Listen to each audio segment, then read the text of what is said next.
በመካከለኛው አሜሪካ እምብርት በኤል ሳልቫዶር ተራራማ ምድር ላይ ዓለምን ትኩረት የሳበ አንድ ግዙፍ የሲሚንቶና የብረት ግንብ ቆሟል። ይህ ተራ እስር ቤት አይደለም። የሽብርተኝነት ማቆያ ማዕከል ወይም በምህጻረ ቃሉ ሴኮ ተብሎ የሚጠራው የሰው ልጅ የመጨረሻ መዳረሻ የሚያሳይ ስፍራ ነው።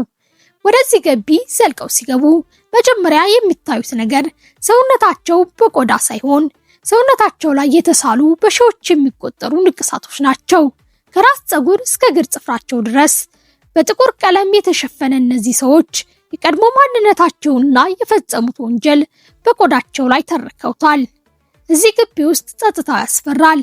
በሺዎች እስረኞች ነጭ ቁምጣ ለብሰው በባዶ እግራቸው ሲሚንቶ ላይ ሲረገጡ የሚሰማው ድምፅ የሞት ያህል ያስፈራል። ሰውነታቸው በሙሉ በንቅሳት የተሞላ ላያቸው በሙሉ ፍርሃትን ልብ ላይ የሚጭሩ እነዚህ ሰዎች የኤል ሳልቫዶር ታሳሪዎች ናቸው። ኤል ሳልቫዶር ከተማዋን ያስጨነቁ፣ ህዝቡን የሚያሸብሩ ዕፅ አዘዋዋሪዎች፣ ሴት ደፋሪዎች፣ ነፍሰ ገዳዮች፣ ህፃናትን በግፍ የሚገሉ አደገኛ የማፊያ አባላት ከኤል ሳልቫዶር ተሻግረው በአሜሪካ፣ በአውሮፓ፣ በላቲን አሜሪካ በርካታ አባላትን ያፈሩ ቅርንጫፎቻቸውን የመሰረቱ አደገኛ የማፊያ ቡድኖች ናቸው። በዚህ እስር ቤት ውስጥ የታሰሩ ወንበዴዎች ቀላል ሰዎች አይደሉም። ከውጭ ብዙ ጠባቂና ብዙ የኔትወርክ ኮኔክሽን ያላቸው ከባድ ሰዎች ናቸው። ታዲያ እነዚህ ሰዎች ማን ሊጠብቃቸው ይችላል የሚል ትልቅ ጥያቄ ሊያስነሳ ይችላል። እነዚህ የማፊያ ቡድን መሪዎች መንግስት የሚችለውን በሙሉ አድርጓል። በልዩ ሁኔታ የሰለጠኑ የፖሊስ ቡድኖች ለሰከንድ አይኖቻቸውን እስረኞች ላይ ሳይነቅሉ አፍጥጠው ይጠብቃሉ። ካሜራቸው በየቦታው ውስጥ አስቀምጠው ለሰከንድ እንኳን ሳያርፉ ይጠብቃሉ። ከነዚህ ጠባቂዎች በተጨማሪ የሀገሪቱ የጦር ሰራዊት 24 ሰዓት አፍጥጠው ይጠብቃሉ። እስረኞቹ እግርና እጃቸውን በሰንሰለት ካልታሰሩ በቀር አንድ እርምጃም እንዲራመዱ አይፈቀድላቸውም። አንድ ክፍል ውስጥ 80 ሰዎች ከአንድ ብረት የተሰራ ተደራራቢ አልጋ ላይ ነው የሚተኙት።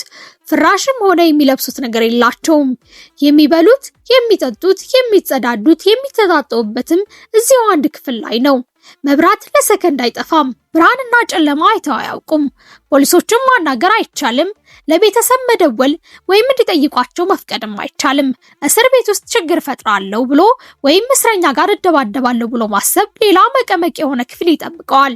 ፍጹም የተፈጥሮ ብርሃን የሌለበት እዚህ ጠባብ ክፍል ውስጥ ጠባብ ከሆነ የሲሚንቶ አልጋ ላይ ብቻውን እንዲታሰር ይገደዳል። ይህ ቅጣት ታዲያ ለወራት ወይም ለቀናት የሚሆን አይደለም። በዚህ እስር ቤት ውስጥ በትንሹ 20 ዓመት በከፍተኛው ደግሞ 1000 ዓመት ታሳሪዎች ናቸው ያሉት። ይህ ስትሰሙ ታዲያ ሰብአዊነት ወይም ርህራሄ ሊሰማችሁ ይችላል። ግን የፈጸሟቸውን ወንጀሎች ግን ብትሰሙ አሁኑኑ ይህ ቅጣት ያንሳቸዋል ልትሉ ትችላላችሁ።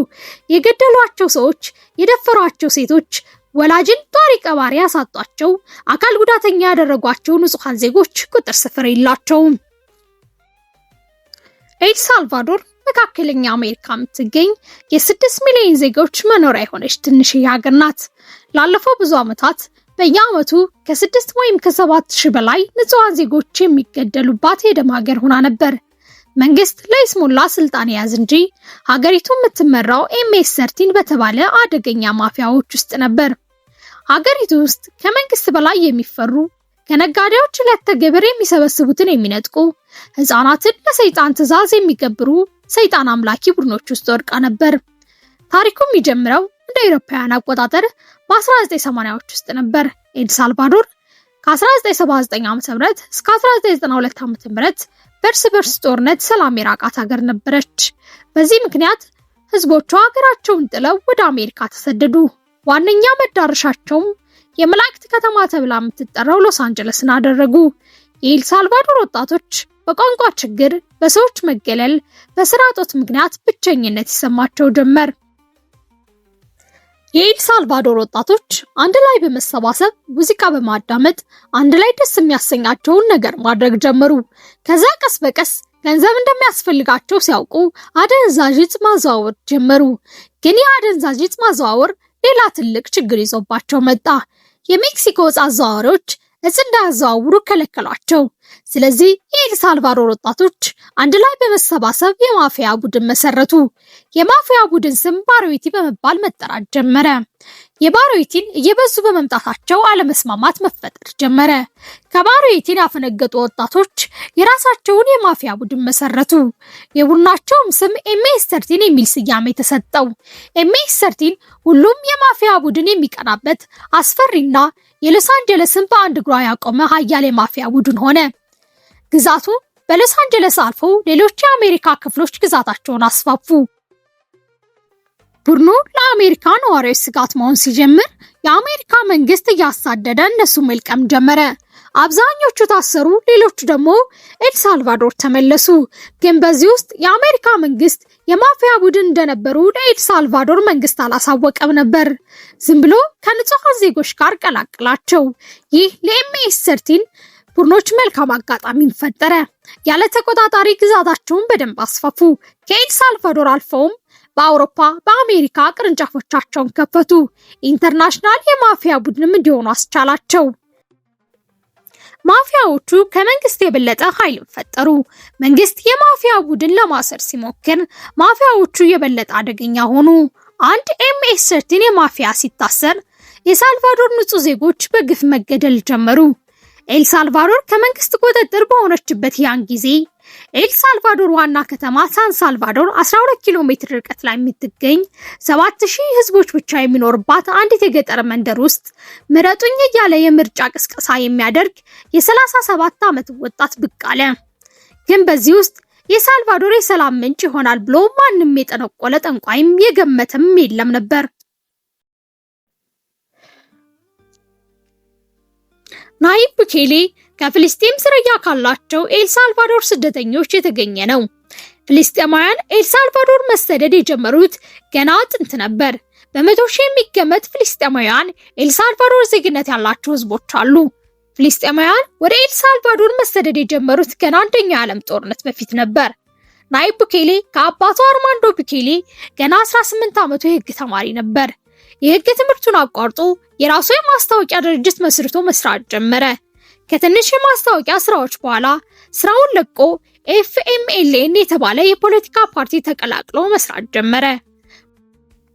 ቡኬሌ የትንሽዋ ከተማ ኑዌቮ መሪ ከሆነ በኋላ ሁሉም ነገር ተቀየረ። መማር ለሚችሉ ትምህርትን 24 ሰዓት አገልግሎት መስጠት የሚችሉ ሆስፒታሎች ተከፈቱ። የውሃ አቅርቦት ችግር ተፈታ። ቤት ለሌላቸው ቤት አገኙ። ብቻ ቡኬሌ ለዚች ሀገር ከጨለማ ያወጣት ወጣት ነበር። ይህ ድርጊቱ የኤልሳልቫዶር ዋና ከተማ ሳን ሳልቫዶር መሪ እንዲሆን አስቻለው። ናይብ ቡኬሌ የብዙ የምረጡኝ ቅስቀሳ በኋላ ኤልሳልቫዶር ፕሬዝዳንት ሆኖ ተመረጠ። ይህ ወጣት ሲሰራ እረፍት የለውም። እረፍት ብሎ ነገር አልፈጠረበትም። በዚህ ድፍረቱ በ4 ዓመት ውስጥ ብቻ ዓለማችን አደገኛ የማፊያ ቡድን አባላትን አጠፋ። ሀገሩን ሰላም አሰፈነው። ስኬቱ የሀገሪቱን ሰዎች ፍቅር አጎናጸፈው። አሁን በዓለም ተበታትነው የነበሩ ኤልሳልቫዶራውያን ወደ ሀገራቸው እየተመለሱ ይገኛሉ። 2024 በድጋሚ በተደረገው ምርጫ 85 በመቶ ድምጽ በማግኘት ዳግም አሸነፈ።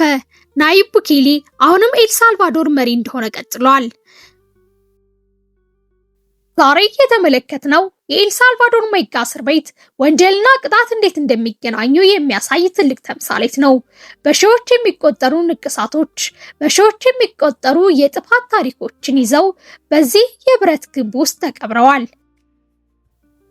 ለአንዳንዶች ይህ የፍትህ ማረጋገጫና የሰላም መጀመሪያ ሲሆን፣ ለሌሎች ደግሞ የሰብአዊ መብት ጥሰትና የጨለማ ዘመን ተምሳሌት ነው።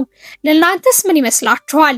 ይህ አይነት ጠንካራ እርምጃ ወንጀልን ለመቀነስ ብቸኛው መፍትሄ ነው ብላችሁ ታስባላችሁ? ሀሳባችሁን ኮሜንት መስጫው ላይ አጋሩን። ቪዲዮውን ከወደዳችሁት ላይክ በማድረግ እንዳትረሱ።